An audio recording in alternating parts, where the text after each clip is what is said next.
Bonjour à toutes et à tous, dans cette vidéo nous allons voir comment déterminer la raison, le terme général ou le sens de variation d'une suite arithmétique. Donc voici l'énoncé qu'on va se donner.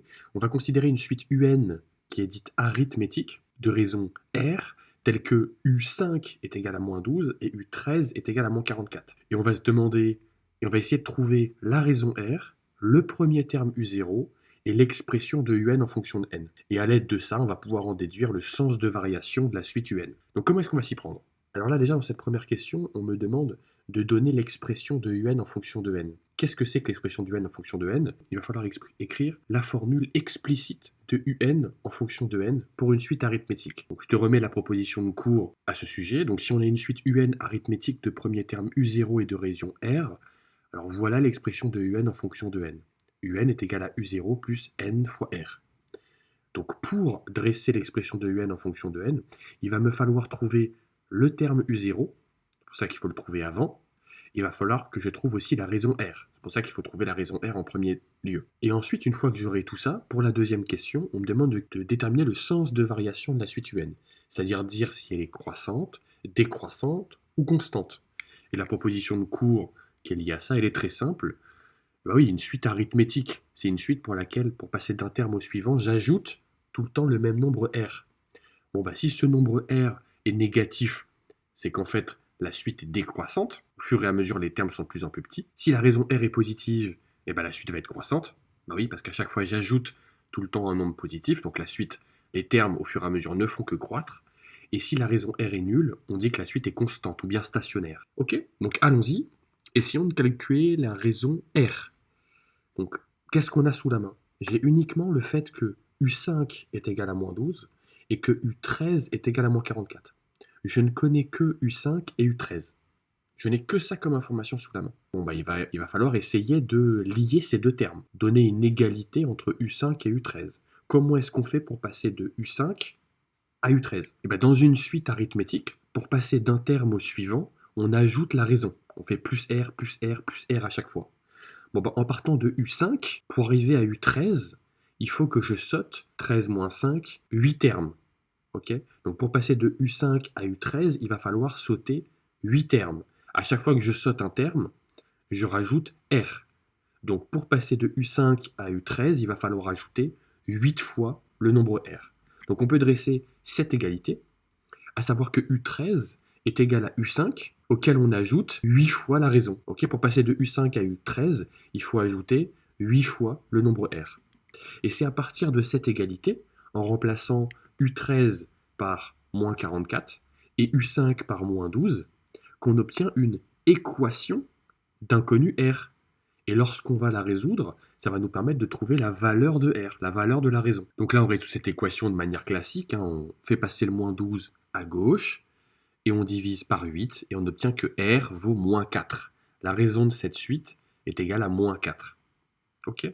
Bon, ben maintenant qu'on a la raison R, on va pouvoir déterminer le premier terme U0. Pour déterminer R, il a fallu dresser une égalité entre deux termes, dans lequel intervenait le nombre R, et en remplaçant ces deux termes par ce qui valait, ça nous a permis d'avoir une équation en R qui nous permettait de trouver R. Mais là, pour trouver U0, ça va être la même chose. Il va falloir dresser une égalité entre un des deux termes et U0, qui va nous donner une équation à résoudre, qui va nous permettre de trouver la valeur de U0. C'est là où on va écrire une relation un petit peu comme la relation explicite. On va prendre par exemple U5, et on va essayer d'écrire U5 en fonction de U0. Bon bah U5, c'est égal à U0 plus 5 fois la raison. En effet, en partant de U0, si j'ajoute 5 fois la raison, je tombe sur U5. C'est ce que nous dit cette formule explicite. U5 est égal à U0 plus 5R. Ok, bon bah là, en remplaçant U5 par moins 12 et en remplaçant R par moins 4, on obtient bien une équation d'inconnu U0 et on va résoudre cette équation pour trouver la valeur de U0. Donc bah là, simplement, 5 fois moins 4, ça fait moins 20. Et en faisant passer ce moins 20 de l'autre côté, on obtient plus 20 et on obtient que U0 est égal à 8. Ok.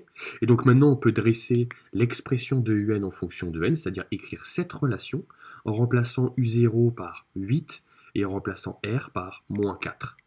Ok, donc on a un est égal à 8 moins 4n. Maintenant, la deuxième question, quel est le sens de variation de la suite un? Pour déterminer le sens de variation d'une suite arithmétique, il suffit de regarder le signe de la raison. Ici, la raison r est égale à moins 4, qui est un nombre négatif, ça veut dire que la suite est décroissante. Voilà, donc maintenant à toi de jouer. On considère une autre suite un, toujours arithmétique. Cette fois-ci, on nous donne u2 qui est égal à 4 et u6 qui est égal à moins 1. On nous pose les mêmes questions. Calculer la raison, déterminer le premier terme u0 et l'expression de un en fonction de n, et ensuite finalement le sens de variation de un. Donc allons-y. Donc comme on a fait tout à l'heure pour déterminer la raison r, il faut écrire la relation qui lie u6 à u2. Bon bah comment je fais pour passer de u2 à u6? U6 va être égal à u2 plus 4 fois la raison. Pour passer de u2 à u6, il faut ajouter 4 fois le nombre r. Pourquoi 4? La différence entre 6 et 2. Bon bah ensuite je remplace u6 par moins 1 et u2 par 4. J'obtiens une équation où r est l'inconnu. Je résous, j'obtiens r est égal à moins 5 quarts. Très bien. Maintenant, pour trouver le premier terme u0, il faut écrire une relation entre u2, par exemple, et u0. Comment je fais pour lier u2 à u0? Et bien, u2, c'est égal à u0 plus 2 fois la raison. En partant de u0, si j'ajoute 2 fois la raison, je tombe sur u2. Bon, ben, je remplace u2 par 4 et je remplace r par moins 5 quarts. Donc, j'obtiens bien une équation où u0 est l'inconnu. Je résous. Je tombe sur u0 est égal à 13 demi. Et là maintenant, je peux déterminer l'expression de un en fonction de n, c'est-à-dire écrire cette relation, en remplaçant u0 par 13 demi et r par moins 5 quarts. Donc on obtient un est égal à 13 demi moins 5 quarts n. Ok, et puis maintenant la deuxième et dernière question, le sens de variation de un. Bon bah là, pareil, pour le sens de variation d'une suite arithmétique, il suffit de regarder le signe de la raison. Ici, la raison est égale à moins 5 quarts. C'est un nombre négatif. Ça veut dire que la suite est décroissante. Ok? Voilà, donc c'était tout pour cette vidéo. J'espère qu'elle aura pu t'aider. Bon courage dans tes révisions et à bientôt.